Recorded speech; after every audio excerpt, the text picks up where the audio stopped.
함께 기도하심으로 4월 8일 매일 주신 기도회를 시작하도록 하겠습니다. 따스한 봄 기운이 사방을 덮고 흩날리는 꽃잎이 하늘을 수놓으며 계절의 변화로 돋아나는 이파리의 순이 우리의 영혼의 깨움을 느낍니다. 이 새벽, 이 아침, 오늘 이 하루 주님이 운행하시는 이 지구에 우리가 살아가고 머무르며 향유할 수 있게 하시니 감사합니다. 부활의 기쁨은 잔잔하게 남아있고 어제 주님을 예배하였던 찬송은 귓가에 맴돌게 하시니 또한 감사합니다. 그러나 주님, 월요일이라는 단어로 무게를 느끼는 이들이 있습니다. 어깨를 짓누르는 듯 삶의 변화 앞에 어려움을 겪으며 뒤로는 책임져야 할 식구들을 보며 이 하루를 시작하는 발걸음과 움직임이 잠옷 쓸쓸하고 아쉬움을 느끼는 당신의 자녀들이 있습니다. 직장의 문제, 가정의 문제, 학업의 문제, 취업의 문제, 모든 것들이 문제인데 이 한 주를 시작함이 더없이 큰 문제처럼 느껴짐에 좌절하는 이들이 있습니다. 주여 부디 자비를 베풀어 주시옵소서.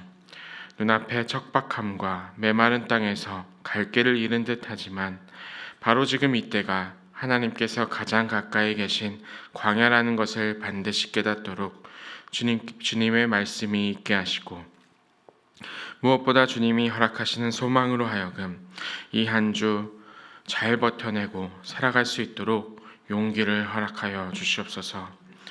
오늘로부터 6일 동안 잘 지내도록 하시어 다시 부활하신 주님을 찬양하는 주일까지 우리의 걸음을 인도하시옵소서. 이제 말씀 가운데로 나아갑니다. 주님의 마음 알아 이 하루 동안 우리의 삶을 돌아볼 그 말씀 허락하여 주시옵소서. 예수 그리스도의 이름으로 기도합니다. 아멘. 오늘 우리에게 주시는 하나님의 말씀은 신명기 23장 19절에서 24장 9절의 말씀입니다. 23장 19절에서 24장 9절의 말씀인데요. 다소 길지만 저와 여러분이 번갈아 가면서 교독하시도록 하겠습니다. 내가 형제에게 꾸어주거든 이자를 받지 말지니 곧 돈의 이자, 식물의 이자, 이자를 낼 만한 모든 것에 이자를 받지 말 것이라. 타국인에게 내게 주어주면 이자를 받아도 되거니와 내 형제에게 꾸어주거든 이자를 받지 말라. 그리하면 내 하나님 여호와께서 내가 들어가서 차지할 땅에서 내 손으로 하는 범사의 복을 내리시리라. 내 하나님 여호와께 서원하거든 갚기를 더디하지 말라. 내 하나님 여호와께서 반드시 그것을 내게 요구하시리니 더디면 그것이 네게 죄가 되리라. 내가 서원하지 아니하였으면 무죄하리라. 그러나 내 입으로 말한 것은 그대로 실행하도록 유의하라. 무릇 자원한 예물은 내 하나님 여호와께 내가 서원하여 입으로 언약한 대로 행할지니라. 내 이웃의 포도원에 들어갈 때에는 마음대로 그 포도를 배불리 먹어도 되느니라. 그러나 그릇에 담지는 말 것이요 내 이웃의 곡식밭에 들어갈 때에는 내가 손으로 그 이삭을 따도 되느니라. 그러나 네 이웃의 곡식밭에 낫을 대지는 말지니라. 사람이 아내를 맞이하여 데려온 후에 그에게 수치되는 일이 있음을 발견하고 그를 기뻐하지 아니하면 이혼 증서를 써서 그의 손에 주고 그를 자기 집에서 내보낼 것이요 그 여자는 그의 집에서 나가서 다른 사람의 아내가 되려니와 그의 둘째 남편도 그를 미워하여 이혼 증서를 써서 그의 손을 주고 그를 자기 집에서 내보냈건 또는 그를 아내로 맞이한 둘째 남편이 죽었다 하자 그 여자는 이미 몸을 더럽혔은즉 그를 내보낸 그 전 남편이 그를 다시 아내로 맞이하지 말지니 이 일은 여호와 앞에 가증한 것이라. 너는 내 하나님 여호와께서 내게 기업으로 주시는 땅을 범죄하게 하지 말지니라. 사람이 새로이 아내를 맞이하면 그를 군대로 보내지 말 것이요 아무 직무도 그에게 맡기지 말 것이며 그는 1년 동안 한가하게 집에 있으면서 그가 맞이한 아내를 즐겁게 할지니라. 사람이 맷돌이나 그 윗짝을 전당 잡지 말지니 이는 그 생명을 전당 잡음이니라. 사람이 자기 형제 곧 이스라엘 자손 중 한 사람을 유인하여 종으로 삼거나 판 것이 발견되면 그 유인한 자를 죽일지니 이같이 하여 너희 중에서 악을 제할지니라. 너는 나병에 대하여 삼가서 레위 사람 제사장들이 너희에게 가르치는 대로 내가 힘써 다 지켜 행하되 너희는 내가 그들에게 명령한 대로 지켜 행하라. 너희는 애굽에서 나오는 길에서 내 하나님 여호와께서 미리암에게 행하신 일을 기억할지니라. 아멘. 네, 오늘은 좀 같이 긴 본문의 말씀을 읽었는데요. 오늘은 특별히 이 말씀에 어떤 특정한 부분을 다뤄서 여러분과 함께 나누고자 합니다. 전체를 나누기에는 내용들이 여러 가지가 다르고 단락들이 달라서 크게 어떤 것이 있는지 정도를 여러분과 함께 나눈 뒤에 주로 드릴 말씀에 대해서 설명을 하려고 하는데요. 먼저 23장 19절에서 24장 9절까지의 말씀은 크게 5가지의 율법으로 나눠집니다. 첫 번째는 이자에 대한 율법이고요. 그리고 두 번째 23장 21절에서 23절은 서원에 대한 율법입니다. 그리고 세 번째 23장 24절에서 25절에 대한 말씀은 포도원 출입에 대한 율법인데 이 부분은 이번 한 주 동안에 말씀을 드리도록 하겠고요. 그리고 네 번째 이혼에 관한 율법은 제가 작년 3월 10일에 했었던 말씀과 크게 다르지 않아서 혹시라도 말씀을 묵상하시다가 궁금하시면 한번 찾아보시면 좋겠다 싶습니다. 그리고 마지막으로 5번째 소외된 자들에 대한 율법은 마찬가지로 이번 한 주 동안 여러분들과 함께 묵상하고자 합니다. 그렇다면 오늘 제가 먼저 여러분과 짧게 다루고자 하는 그 부분이 어떤 것인가 하면은 하나님께 서원한다는 것, 두 번째 율법에 관한 이야기를 먼저 여러분과 하고 짚고 넘어가려고 합니다. 여러분 혹시 하나님께 서원을 해보신 적이 있으신가요? 하나님께서 이것을 들어주시기를 작정하고 내가 하나님께 이것을 하겠다라고 맹세하고 약속하는 것을 서원이라고 하는데요. 특별히 이 맹세에 대해서 서원에 대해서 예수님께서는 마태복음 5장에서 절대로 쉽게 하지 말라고 몇 번이나 강조를 했었습니다. 하물며 하나님께 약속하며 맹세한다는 것이 얼마나 어려운 일인지 그때 예수님께서는 이야기해 주셨는데요. 이 서원 기도의 핵심이 무엇인가 하면은 하나님의 바람과 나의 바람이 정확하게 일치할 때 서원 기도를 할 수 있게 됩니다. 그러니까 그 기도를 일치시켜서 기도해야만 이 서원 기도가 이루어질 수도 있고요. 그리고 서원 기도가 이렇게 이루어지기 위해서는 하나님께 전적으로 맡겨놓고 그것이 이루어질 때까지 맡기는 자세가 중요합니다. 그렇게 될 때 이 서원 기도가 아주 중요하고 특별하게 된다라는 것을 저는 저를 통해서 아마 보여드릴 수 있을 거라는 생각이 드는데요.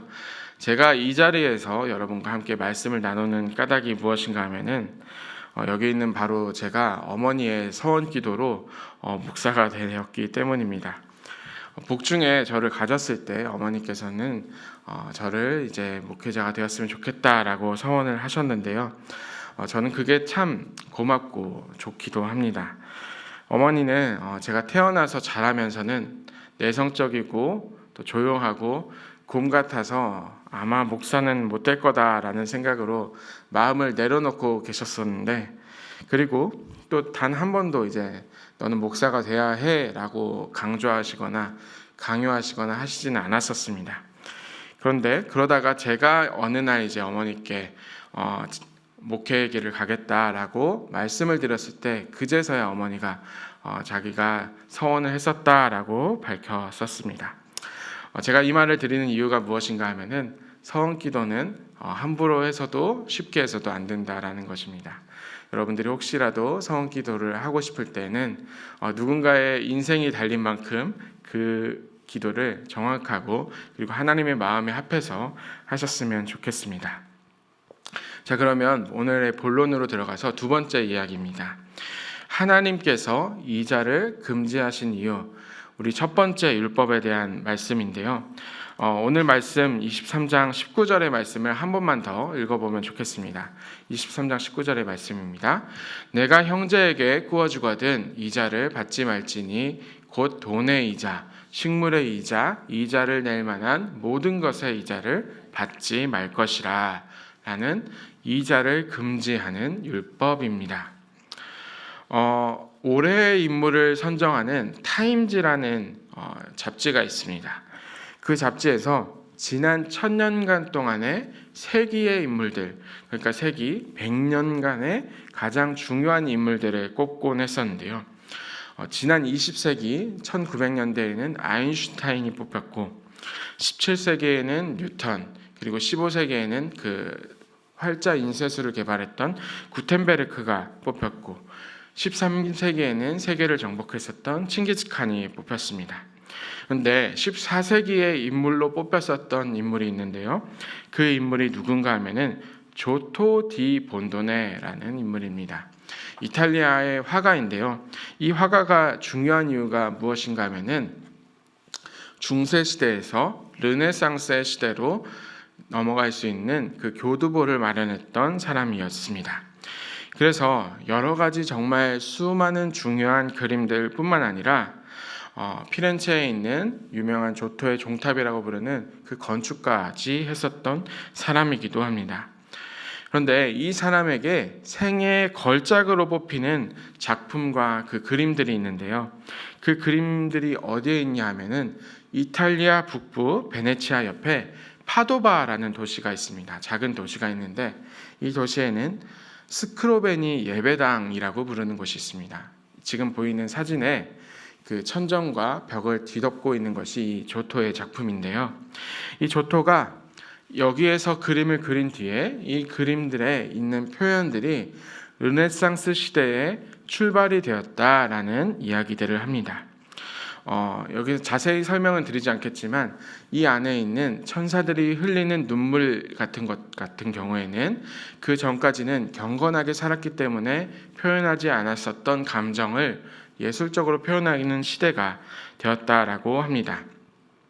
그런데 여기에 중요한 그림들이 하나 있는데요. 여기에는 가룟 유다와 예수님이 만나서 키스를 했다라고 하는 그 가룟 유다의 키스. 그러니까 가룟 유다가 그 로마 병정들에게 저 사람이 예수님이다라는 표시로 키스를 했었던 장면을 이 조토가 그린 그림이 있습니다. 그런데 이 조토가 그린 그림에 있는 가룟 유다의 모습이 어떤 모습인가 하면은 그 당시에 고리대금 업자, 그러니까 이탈리아에 사는 고리대금 업자의 모습으로 이 가룟 유다를 그렸습니다. 그러니까 지금까지 제가 했었던 이야기들을 말씀드리고자 하는 이유가 무엇인가 하면은 이 가룟 유다의 모습으로 그릴 만큼 돈을 구워주고 이자를 받는 사람들이 절대적으로 나쁜 사람들, 악한 사람들이라고 생각했었던 시대였습니다. 이때 그 그림을 의뢰했었던 사람이 누군가 하면은 엔리코 스크로베니라는 사람이었는데요. 이 사람은 당대 최고의 유명한 고리대금 업자였습니다. 그러니까 이 사람이 이 조토라는 유명한 화가를 데려다가 그림을 그렸던 까닭이 무엇인가 하면은 자기는 고리대금 업자이기 때문에 지금까지 교회에서 받았던 그 가르침에 따르면 이제 지옥으로 가게 될 텐데 나는 지옥에 가고 싶지 않으니 하나님에게 이 예배당과 이 그림을 헌물로 드릴 테니 나를 구원해 주십시오라는 그러한 그 의도로 이 그림을 의뢰했다라고 합니다. 그래서 마지막으로 제가 하나 더 그림을 가져왔는데요. 이 조토의 예배당에는 저기 그 예배당을 드림으로써 천사들이 이 예배당을 통해서 그를 마치 구원한 것처럼 그려주는 그림도 있습니다. 그러니까 이 조토의 시대까지 많은 이들이, 조토의 시대 넘어서도 많은 이들이 돈을 빌려주고 꾸어주고 이자를 받는 것 자체를 매우 금기시했습니다. 가장 큰 이유가 무엇인가 하면은 중세시대의 교회에서는 이 돈을 꾸어주고 돈을 통해서 이자를 받는 것이 하나님의 천지창조의 섭리를 방해하고 그리고 그것을 깨뜨리는 것이다 라고 생각을 했었습니다. 왜냐하면 예전에 교회에서 있었던 사람들의 그 생각이 무엇인가 하면은 시간이 하나님의 창조의 도구라고 생각했습니다. 그래서 첫째 날, 둘째 날, 셋째 날, 다섯째 날 이렇게 시간을 통해서 하나님께서 창조를 하셨기 때문에 이자란 개념이 무엇입니까? 시간이 쌓일수록 돈이 불어나는 거잖아요. 그렇기 때문에 이 중세 교회의 지도자들은 이 이자를 받는다는 것 자체가 하나님께서 하셨던 그 시간을 모독하는 행위이고, 시간을 모독했기 때문에 이것이 신성모독이다라고 생각을 했었습니다. 그래서 이 이자를 받는 것 자체로 지옥에 떨어질 정말 나쁜 행위다라고 생각을 했었지요. 그런데 이런 생각은 단지 교회에서뿐만이 아니었습니다. 그리스의 철학자였던 플라톤은 이자를 받고 빌려주는 것은 죄라고 했을 뿐만 아니라 심지어 원금까지도 받지 말아야 한다라고 주장을 하기도 했었습니다. 동양에서도 다르지 않았었는데요. 우리가 그 농공 행상을 나눴었던 조선시대를 들여다보면은 농업이 모든 것의 근본이라고 생각한 반면에 상업은 매우 천하고 하찮은 것이다 라고 생각을 했었던 것을 우리가 보게 됩니다. 그러니까 앞서서 말씀드렸던 그 성경에서의 이자를 금지하는 것과 교회에서의 이자를 금지하는 것, 그리고 오랫동안 사회를 통해서 우리의 사회들은 이자를 받는 것을 계속해서 금지해 왔습니다. 아마도 오늘 말씀을 듣는 분들 중에서는 금융업에 종사하시는 분들도 있고 또 은행이나 아니면 보험이나 여러 가지 일들을 하시는 분들이 있을 줄로 압니다. 그러면 오늘 이 말씀을 들었으니 이제 이 일은 지옥에 떨어질 일이라고 생각하고 하면 안 된다라고 하는 말씀이 아닙니다. 저도 가끔은 생각을 합니다. 하나님께서 개입하셔서 모든 이자를 0으로 만들어버리면 참 좋겠다라는 생각도 하게 됩니다. 그런데 그렇게 되면 사실상 모든 은행들이 문을 닫고 우리의 경제도 어려워질 것이라는 것도 알고 있습니다. 사실 이렇게 금융업이 발전하고 당장 손가락 몇 번으로도 돈을 오갈 수 있는 그 사회가 된 지는 얼마 되지 않았습니다. 성경을 문자 그대로 이해하면은 이 모바일 뱅킹들은 다 지워버려야 합니다. 앞서 말씀드렸던 이 스크로베니와 같은 인물들은 말 그대로 성경을 문자 그대로 읽었었던 사람들입니다. 하지만 우리가 지난 몇 주 동안 이 신명기의 말씀을 들으면서 하나님께서 신명기의 말씀을 주셨던 것이 단지 이것들을 무조건 하지 말라라고 이야기하셨던 말씀이었나요? 아닙니다. 그 말씀의 그 속뜻과 그리고 하나님의 의도가 무엇인지 우리가 정확히 짚어본다면 이 이자를 금지한 하나님의 이유도 만나게 되는데요. 우리 신명기 10장 12절과 13절의 말씀을 제가 읽어드리도록 하겠습니다. 이스라엘아, 내 하나님 여호와께서 내게 요구하시는 것이 무엇이냐? 곧 내 하나님 여호와를 경외하여 그의 모든 도를 행하고 그를 사랑하며 마음을 다하고 뜻을 다하여 내 하나님 여호와를 섬기고 내가 오늘 너의 행복을 위하여 너에게 명령하는 여호와의 명령과 규례를 지켜야 할 것이 아니냐라고 말씀을 하십니다. 거기서 하나님께서 말씀하시는 명령과 규례가 무엇인가 하면은 18절과 19절의 말씀인데요. 이 말씀을 한 목소리로 읽어보도록 하겠습니다. 고아와 과부를 위하여 정의를 행하시며 나그네를 사랑하여 그에게 떡과 옷을 주시나니 너희는 나그네를 사랑하라. 전에 너희도 애굽 땅에서 나그네 되었음이니라. 아멘. 이 말씀이 신명기에서 하나님께서 우리에게 율법과 계명을 주시는 하나님의 마음을 이해하는 것입니다. 우리가 하나님의 마음을 이해한다면 하나님께서 관심을 두는 대상을 통해서 말씀을 읽게 됩니다. 하나님께서 관심을 갖는 것이 누구라고 했지요? 고아와 과부와 나그네입니다. 고아와 과부와 나그네, 이 세상에서 우리의 삶에서 가장 어렵고 소외되고 힘들고 절박하고 그리고 어려움 중에 외로워하는 사람들에게 시선을 닫고 마음이 있고 그 마음, 하나님의 마음을 닮아간다면 오늘 이 말씀이 조금 다르게 들릴 수 있습니다. 여러분, 이 이자를 받아야 할 상황, 그러니까 누군가에게 돈을 꾸어서라도 삶을 지탱해야 할 사람들이 눈에 보이게 됩니다. 당시에 생각해 보면은, 이 신명기에 있었던 율법의 시대를 생각해 보면은 지금 당장 그 식물을 빌려서라도, 동물을 빌려서라도, 돈을 꾸어서라도 내가 이 사람에게, 형제에게 찾아가서 무엇인가를 절박하게 그렇게 빌려와야만 하는 상황이 벌어지는 상황들을 잘 들여다보면은 왜 그랬겠습니까? 왜냐하면 지금 당장의 삶이 너무나도 어렵기 때문에 돈을 빌리러 갔던 것입니다.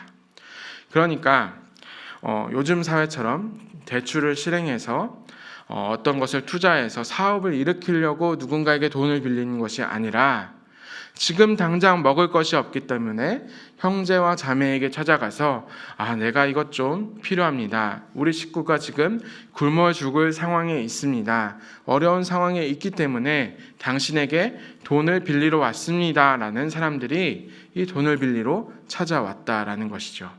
그렇다면 이런 상황 중에 있기 때문에 그들을 통해서 이자를 받으려고 하는 행위 자체가 하나님 눈에는 절대로 선한 것이 아니게 된 것입니다. 그러니까 누군가 정말로 절박하고 어려운 상황 중에 있는데 그 사람이 그 마음으로 찾아왔을 때 그 사람의 마음을 보지 못하고 그 사람을 통해서 어떤 이득을 취하려고 생각하는 것, 어떤 이자를 통해서 나의 것을 불리려고 생각하는 것, 이러한 마음들을 갖는 것 그 자체로 하나님께서는 이웃을 생각하지 않는 너희들의 마음이 죄라라고 이야기하는 것이 바로 이 하나님의 마음입니다. 고대 사회에서 이 돈을 갚지 못했을 때 어떤 상황까지 내몰릴 수 있었나요? 바로 노예로 팔리기까지 할 수 있었던 상황입니다. 그런 절박한 마음 중에 찾아오는 이웃의 마음을 너희는 결코 가벼이 여기지 말라라고 하나님께서 말씀하고 계십니다.